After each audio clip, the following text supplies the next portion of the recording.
Hello friends, I welcome you all on tech tutorial 247। Friends, पिछले class में हम pronoun chapter देखे थे जिसमें हम पर्सनल प्रोनाउन देखे थे और आज की क्लास में देखेंगे यानी उसका सेकेंड टाइप यानी डिमोन्स्ट्रेटिव प्रोनाउन। यानी जहाँ पे डिमोन्स्ट्रेट लिखा हुआ है इट मीन्स डिमोन्स्ट्रेट का मतलब यहाँ पर होता है संकेत करना। इट मीन्स जो भी यहाँ पे शब्द यूज होगा संकेत से ही संबंधित होगा। जैसे कह रहा है demonstrative pronoun this, that, this, those.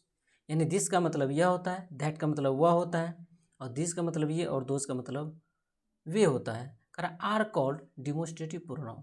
यानी ये सब जो है डिमोन्स्ट्रेटिव प्रोनाउन यानी संकेतवाचक सर्वनाम कहलाता है। अब यहाँ पे देख रहे हैं दिस और दैट। जहाँ पे दिस की बात कर रहे हैं तो इसका मतलब यह होता है और दैट का मतलब वह होता है। दिस का मतलब इसका प्रयोग नियर के लिए करते हैं और वह का मतलब डिस्टेंस के लिए करते हैं। यानी दैट का प्रयोग करेंगे वो डिस्टेंस के लिए करेंगे हम। इसी प्रकार यहाँ पे दिस का प्रयोग जो करते हैं दिस का मतलब ये होता है और इसका प्रयोग जो करेंगे हम नियर के लिए। और दोस का प्रयोग जो है दोस का मतलब वे होता है और इसका प्रयोग करेंगे डिस्टेंस के लिए हम। यानी इट मीन्स अब यदि बात किया जाए दिस और दैट का तो ये आपका यदि सब्जेक्ट बनेगा तो ये आपका सिंगुलर होगा। यानी कहने का मतलब ये दिस और दैट यदि जब सब्जेक्ट के रूप में सेंटेंस में प्रयोग किया जाएगा तो ये इसका सब्जेक्ट जो होगा ये सिंगुलर होगा, प्लस इसके साथ आने वाला वर्ब जो होगा वो भी आपका सिंगुलर ही होगा। फॉर एग्जाम्पल कह रहा है this is a pen. This it means near की बात कर रहा है और ये दिस आपका प्रोनाउन है, इज आपका वर्ब है, ए आपका आर्टिकल है, पेन आपका नाउन है। यहाँ पे दिस इज अ पेन यह एक कलम है। इट मीन्स यहाँ पे जो चर्चा किया जा रहा है ये आपका नियर की बात कर रहा है। सपोज कीजिए ये एक पर्सन है और इसके नियर में ये पेन है। यानी कहने का मतलब यहाँ पे दिस का प्रयोग कर रहे हैं। लेकिन यदि यही व्यक्ति है और पेन यदि डिस्टेंस में है तो इसका मतलब यानी दैट का प्रयोग करें। जब करें दिस इज अ पेन यह एक कलम है, दैट इज अ पेन वह एक कलम है। यानी साथ ही साथ देखें यहाँ पे जब दिस और दैट का प्रयोग करते हैं as a subject in a sentence then subject जो होगा वो आपका सिंगुलर हो जाएगा और कमिंग वर्ब जो होगा वो भी आपका सिंगुलर ही होगा। आगे इधर दिस दोज की बात करते हैं तो इसका सब्जेक्ट जो होगा आपका प्लूरल होगा बिकॉज मोर देन वन की बात कर रहा है। वर्ब जो होगा वो भी आपका प्लूरल हो जाएगा। फॉर एग्जांपल जैसे कह रहे हैं दिस आर पेन्स। दिस आपका सब्जेक्ट प्लूरल हो गया, वर्ब भी प्लूरल हो गया, साथ ही साथ नाउन जो है ये भी आपका पीसीएन हो गया यानी प्लूरल कंटेबल नाउन यानी मोर देन वन की बात कर रहा है। दिस आर पेन्स यानी दिस मतलब ये कलमे हैं, दोज आर पेन्स वे कलमे हैं। यानी जब दिस की बात बोले तो नियर की बात हुआ और डिस्टेंस की बात यदि करते हैं तो वहाँ पे हम दोज का प्रयोग करते हैं। नेक्स्ट स्लाइड में देखिए कारण नोट में कि demonstrative pronoun is used as an adjective. Demonstrative pronoun का प्रयोग तभी हम नाउन यानी सब्जेक्ट रूप में देखे हैं यानी नाउन के रूप में प्रयोग किए हैं वहाँ पे, लेकिन अभी इसका प्रयोग हम एडजेक्टिव के रूप में भी करेंगे।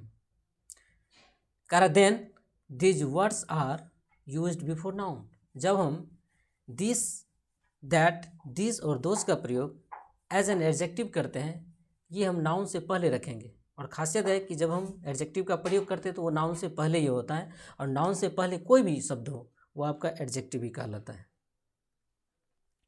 जैसे इसका स्ट्रक्चर बनेगा दिस और दैट, दिस और दोस plus noun plus verb plus other word. अब यहाँ पे नाउन वर्ब जो है सिंगुलर प्लूरल और नाउन सिंगुलर प्लूरल नहीं दिया गया क्योंकि यहाँ पे दिस और दोस ये आपका प्लूरल होता है, इसे हम प्लूरल वो कहते हैं। और दिस और दैट जो होता है ये आपका सिंगुलर हो जाता है। यानी सिंगुलर होता है इसीलिए सिंगुलर सब्जेक्ट लेता है, सिंगुलर वर्ब लेता है और नाउन भी सिंगुलर ही आता है। और ये आपका प्लूरल होता है दिस और दोस तो ये आपका सब्जेक्ट भी होगा तो ये प्लूरल होगा, वर्ब भी प्लूरल लेगा और कमिंग नाउन जो होगा वो भी प्लूरल होगा। जैसे कि वहाँ पे देखे थे दिस आर पेन्स। उसके बाद ये यदि नाउन है तो नाउन से पहले जो ये होगा ये आपका एडजेक्टिव होगा और ये भी आपका एडजेक्टिव होगा। और जब एडजेक्टिव की बात करते तो ये कैसा एडजेक्टिव होगा तो डिमोन्स्ट्रेटिव एडजेक्टिव की तरह काम करेगा ये। जैसे कहा this book is very costly in this market. In this market यानी मार्केट शब्द यहाँ पर नाउन है दिस यहाँ पे सांकेतिक वर्ड है जो कि डिमोस्ट्रेटिव एडजेक्टिव कहलाता है। मार्केट यानी नाउन है, नाउन से पहले यानी जो भी शब्द आएगा वो एडजेक्टिव ही कहलाएगा। दूसरी बात यहाँ पे दिस बुक, यहाँ पे दिस मार्केट, बुक शब्द यहाँ पे नाउन है, नाउन से पहले जो ये शब्द का दिस का प्रयोग किए ये भी आपका डिमोस्ट्रेटिव यानी एडजेक्टिव है। कह रहा this book is very costly in this market, यानी इस मार्केट में यह बुक जो है यानी महंगा है यानी कॉस्टली है। नेक्स्ट सेंटेंस है, कह रहा दैट शॉप, यानी ये नज़दीक की बात हुआ और ये आपको डिस्टेंस की बात बता रहा है कि that shop is very far from here, यानी ये शॉप यानी दुकान की बात कर रहे हैं कि जो यहाँ से यानी मोर डिस्टेंस है यानी काफ़ी डिस्टेंस है यहाँ से।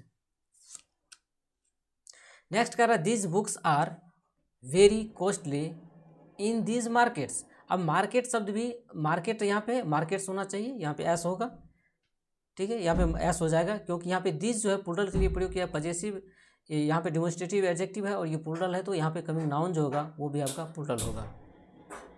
जैसे कहते हैं सम बॉयज़, तो सम यहाँ पे क्या होता है 10% होता है, इसी प्रकार यहाँ से ये बॉयज़ भी क्या हो जाएगा प्लूरल हो जाएगा, यानी 100 में 10 की बात करते हैं। तो उसी प्रकार यहाँ से मार्केट है तो दीज है तो ये प्लूरल है तो इसलिए यहाँ पे मार्केट्स ही होगा। नेक्स्ट सेंटेंस कह रहा है these girls are very attractive. अब ये अट्रैक्टिव वर्ड यहाँ वहाँ पे ये आपका एडजेक्टिव है, एट्रैक्टिव वर्ड यानी आकर्षित, ये एडजेक्टिव है। यहाँ पे वेरी शब्द यहाँ पे एडवर्ब है, आर यहाँ पे वर्ब है, गर्ल्स यहाँ पे नाउन है जो कि पीसीएन में है और दीज यहाँ पे डिमोस्ट्रेटिव एडजेक्टिव है।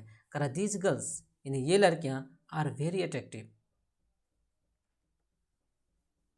अब आगे देखते हैं इंडेफिनिट प्रोनाउन। जहाँ तक हम इंडेफिनिट की बात करते हैं तो यहाँ पे दो शब्द से मिला हुआ है, बना हुआ है, एक है इन प्लस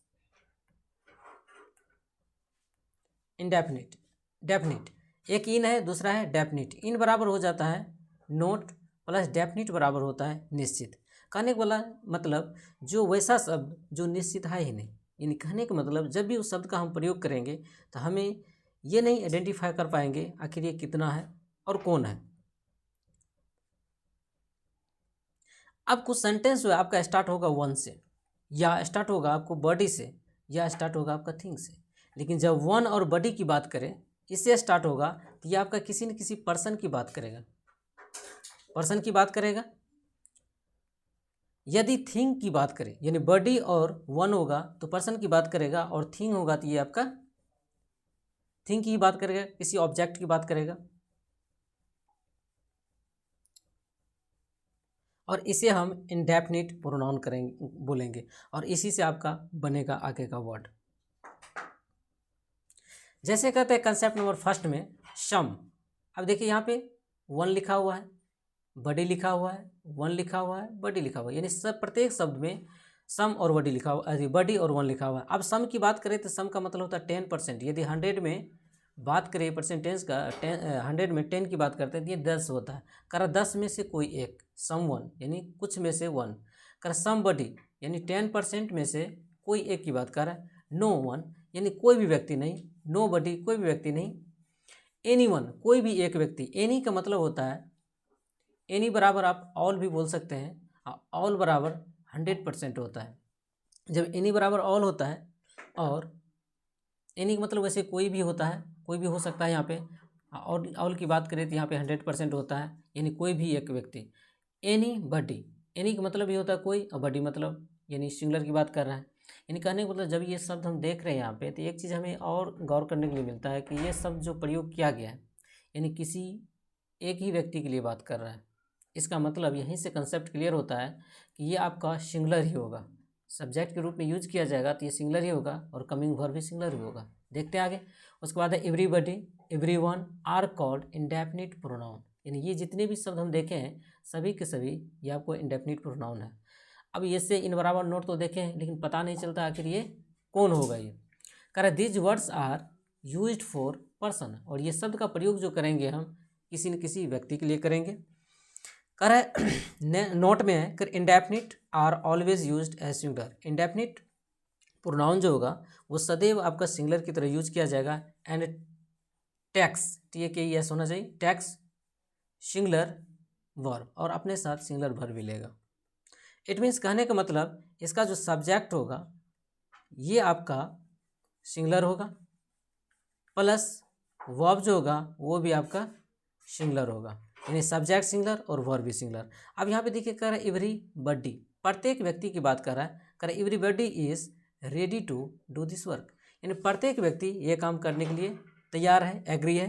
यानी वर्क शब्द यहाँ पे नाउन है और नाउन से पहले ये दिस जो है आपका यानी डिमोन्स्ट्रेटिव एडजेक्टिव है यहाँ पे। सेकेंड आपका कि दिस एवरीबॉडी आर, अब एवरीबॉडी प्रत्येक की बात कर रहा है और वर्ब यहाँ पे प्लूरल लगा दिया, यानी यहाँ पे एरर है, ये सेंटेंस आपका एरर है।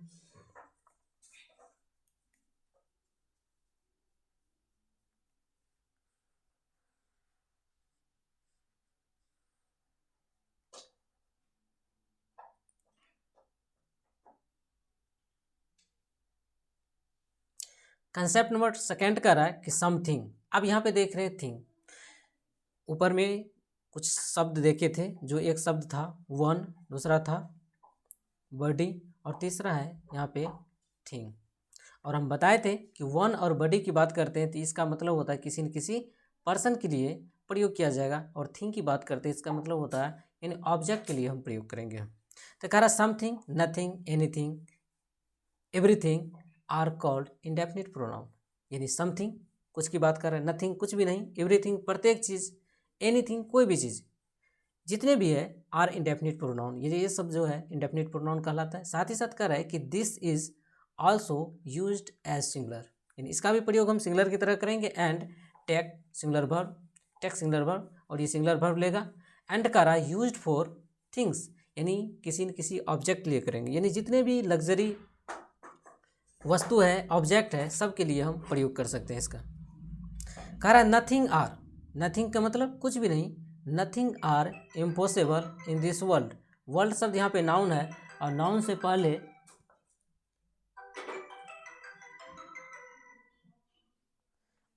पहले यहाँ पे दिस है जो कि एक डिमोन्स्ट्रेटिव एडजेक्टिव है।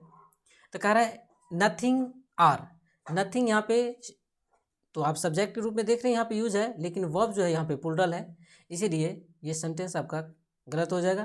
कह रहा है nothing is impossible in this world, ये आपका नाउन है और ये आपका डिमोन्स्ट्रेटिव एडजेक्टिव है, ये सेंटेंस आपका करेक्ट है, यानी संसार में कुछ भी असंभव नहीं है। नेक्स्ट है कंसेप्ट नंबर, कह रहा है third all, some, any, few, one, most, etc, यानी जब ऑल मतलब सब, सम मतलब कुछ, एनी मतलब कोई भी, फ्यू मतलब नहीं के बराबर, ये एक नेगेटिव वर्ड है, वन मतलब संख्या में वन, मोस्ट मतलब अधिकांश, मोस्ट मतलब यानी 90% की बात कर रहे हैं। कह रहे ETC are called indefinite pronoun, ये सब आपका इंडेफिनिट प्रोनाउन कहलाता है। कह रहे these words are used according to the nature of the sentence, यानी कहने का मतलब सेंटेंस के नेचर यानी स्वभाव के आधार पे ये पता चलेगा कि आइदर इन सिंगुलर और इन प्लूरल, ये सिंगुलर में प्रयोग किया जाएगा और प्लूरल में प्रयोग किया जाएगा, ये सेंटेंस के सेंस पे यानी अर्थ के आधार पर ये डिक्लेयर होगा। नोट में लिखा हुआ है all, some are used both singular and plural, यानी ये जो है ऑल, सम, ये दोनों वर्ड जो है आर यूज्ड बोथ, यानी दोनों में यूज होगा, यानी सिंगुलर में भी और प्लूरल में भी। When the words are used as singular, जब शब्द का प्रयोग हम सिंगुलर की तरह करते हैं तो इन दैट केस, इस स्थिति में it is used for thing, इसका मतलब है जब हम सिंगुलर की तरह प्रयोग करेंगे तो किसी न किसी वस्तु के लिए प्रयोग किया जाएगा। But when the sense of plural, जब इसका अर्थ यदि प्लूरल की रूप में प्रयोग करेंगे, देन कह रहा है it is used for person, तब पर्सन के लिए प्रयोग किया जाएगा। अब यहाँ पे याद रखिए ये सब शब्द के बाद यानी यहाँ पे अब देख लें, यदि कहने का मतलब ऑल है,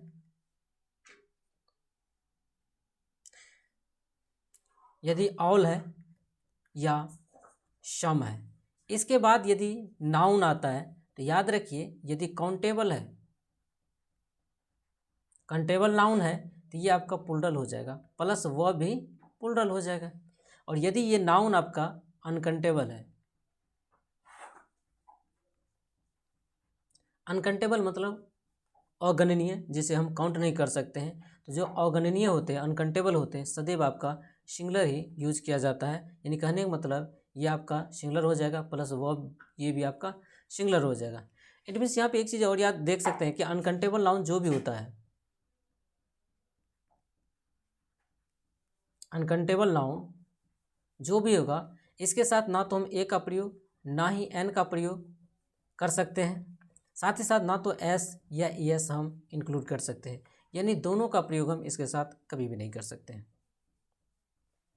अब यहाँ पे कुछ सेंटेंस देख लेते हैं, जैसे कह रहा all is well indicate things, यानी कहने का मतलब यानी थिंग को यानी किसी न किसी ऑब्जेक्ट को ये इंडिकेट कर रहा है। जब ये ऑब्जेक्ट को इंडिकेट कर रहा है इट मीन्स कह रहा है ऑल इज वेल, सब कुछ ठीक ठाक है। इट मीन्स किसी भी ना किसी यानी या तो एब्स्ट्रैक्ट की बोध कर रहा है या किसी न किसी थिंग की बोध कर रहा है, यानी सब कुछ ठीक ठाक है, यानी फील करने की बात है यहाँ पे। नेक्स्ट है यहाँ पे ऑल आर वेल, इसका मतलब इंडिकेट टू पर्सन, यानी पर्सन को इंडिकेट कर रहा है। इट मीन्स इसका मतलब हुआ सब लोग ठीक ठाक है। अब सब चीज़ ठीक ठाक है, सब लोग ठीक ठाक है। यदि चीज़ की बात करें यानी थिंग की बात करें तो यहाँ पे इंडिकेट कर रहा है यानी ऑल इज़ वेल। यदि पर्सन की बात करें तो ऑल आर वेल। अब ऑल का प्रयोग देखिए यहाँ पे पर्सन के लिए किया गया, साथ ही साथ वर्ब का भी प्रयोग किया है, वो भी प्लूरल है। नेक्स्ट यहाँ पे सम, जब सम की चर्चा है तो कर some is used with positive, some का प्रयोग जब भी करते हैं तो वो पॉजिटिव में किया जाता है, साथ ही साथ इंटेरोगेटिव यानी इंट्रोगेटिव में किया जाता है, यानी positive sentence and interrogative sentence में यानी सम का प्रयोग किया जाता है। जैसे कह रहा आई हैव सम मनी, मेरे पास कुछ पैसा है, इन द बैंक यानी बैंक में। कह रहे you have some money in the bank, तुम्हारे पास क्या पैसा है कुछ बैंक में। यहाँ पे भी क्या करें, ये सेंटेंस आपका इंट्रोगेटिव सेंटेंस है, ये इंट्रोगेटिव सेंटेंस हुआ, और ये सेंटेंस आपका पॉजिटिव। इट मीन्स होता है कि मेरे पास बैंक में कुछ पैसे हैं। यहाँ पे यदि क्वेश्चन किया जा रहा है तो तुम्हारे पास बैंक में कुछ पैसे है, यानी इंटरोगेट किया जा रहा है। यहाँ पे यदि इंटरोगेट किया जा रहा है इट मीन्स यानी सम का प्रयोग हम दो सेंस में करते हैं, पॉजिटिव एंड इंटरोगेटिव। नेक्स्ट है यहाँ पे एनी, एनी का प्रयोग करें any is used with negative and interrogative. जब एनी का प्रयोग करते हैं तो वो निगेटिव सेंस में करते हैं और इंट्रोगेटिव, यानी ये जो अभी देखें इंट्रोगेटिव इसमें भी करते हैं और निगेटिव में करते हैं। कारण I don't have any money in the bank, मेरे पास बैंक में कोई भी पैसा नहीं है। इट मीन्स ये सेंटेंस आपका निगेटिव हो गया। दूसरा यहाँ पे have you any money in the bank, it means यहाँ पे इंट्रोगेट कर रहा है, पूछने का प्रयास कर रहा है, ये आपका इंट्रोगेटिव हुआ, यानी तुम्हारे पास बैंक में कुछ पैसे हैं। तो यहाँ पे देख रहे हैं तुम्हारे पास एनी का प्रयोग किया, एनी मनी कुछ भी, तो ये आपका नेक्स्ट है। यानी ये था आज का class. Thank you for watching.